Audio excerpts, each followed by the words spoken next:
카타르 LNG 운반선 대량 발주가 임박하면서 수주를 둘러싼 한중일 조선사 간 막바지 불꽃 튀는 경쟁이 예고되고 있습니다. 업계에 따르면 카타르 국영석유회사 카타르 페트롤리엄이 지난달 말 국내 조선 3사를 비롯해 중국의 후둥중화조선, 일본의 이마바리 조선에게 LNG 운반선 발주 관련 입찰 제안서를 보낸 것으로 알려졌습니다. 2004년부터 2007년까지 카타르의 가스 프로젝트에 투입된 LNG 운반선 45척을 국내 조선사가 전량 수주했는데요.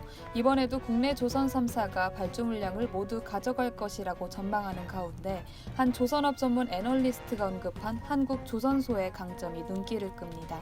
박무현 하나금융투자 애널리스트는 1급 해외 선주들은 선박을 발주할 때 조선소에게 기술 인력과 순력 용접공의 인명부를 요구할 만큼 품질을 중요하게 본다면서 가격과 납기는 그 다음 문제라고 언급했습니다.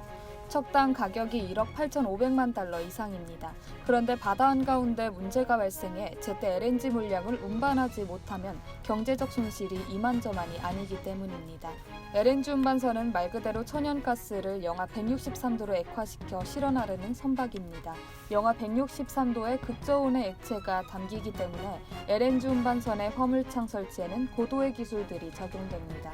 초저온의 온도를 견디기 위해 화물창은 선박의 외벽과는 거리를 두고 이중으로 만들어집니다.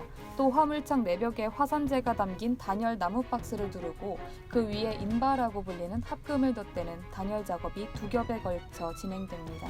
바로 인바 강판을 이어붙이는 작업이 고도의 숙련된 용접공만이 할 수 있는 기술입니다. 현재 90% 이상의 용접이 자동화됐습니다. 하지만 화물창 설치 작업장에는 기계가 미처 해결하지 못한 구간을 용접공들이 직접 처리하고 있습니다. 화물창에 쓰이는 인바 강판은 0.7mm의 두께로 이 강판들을 서로 녹여 이어붙이기 위해서는 초정밀 용접이 필요한 것이지요. 이런 초정밀 용접을 할 수 있는 숙련공은 1, 2년 만에 훈련시켜서 배출되는 것이 아닙니다. 제대로 작업을 할 수 있는 용접공을 교육하는 데만 5년이 넘는 기간이 필요하다는 것이 조선소 관계자의 설명입니다. 아파트 10층 높이의 LNG 화물창은 뻥 뚫린 대형 콘서트장과 같은 공간입니다. 작업 현장에는 직원들이 2명씩 짝을 지어 한 차례 단열 처리가 된 화물창 내부에 두 번째로 단열 박스와 인바 강판을 덧대는 작업을 진행합니다. 기계 장비 도입을 통한 자동화로 작업 인원이 반으로 줄었습니다. 용접이 그만큼 중요하다는 걸 입증하는 걸까요? 지난 4월 이성근 대우조선해양 신임 대표이사가 취임했는데요. 이 대표이사의 박사학위 전공이 바로 용접공학입니다. 이성근 대표이사는 대우조선해양에서 선박해약연구소장, 미래연구소장, 기술총괄을 거치며 선박기술 개발을 이끈 전형적인 엔지니어 출신입니다. 한국 조선 3사의 기술력은 이미 충분한 수주 전량으로 입증되고 있습니다. 현대중공업의 LNG선 총 수주 전량은 총 36척, 대우조선해양 36척, 삼성중공업 32척입니다. 최강식 하이투자증권 연구원은 올해 LNG선 발주는 대형 프로젝트 없이도 벌써 15척이라며 여름 전후로 카타르는 물론 모잠비크, 러시아 등도 LNG선을 발주할 예정이어서 LNG 발주 랠리가 펼쳐질 것이라고 전망했습니다.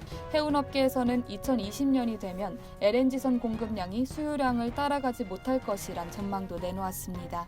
2030년부터 늘어날 것으로 예상되는 LNG 수요량은 3억 톤 이상으로 최근 물동량인 2억 5천만 톤 수준을 훌쩍 넘어설 것으로 전망합니다. 초인류 기술 개발과 함께 숙련공이 절실히 필요한 시점입니다. 이상 여의도튜브였습니다.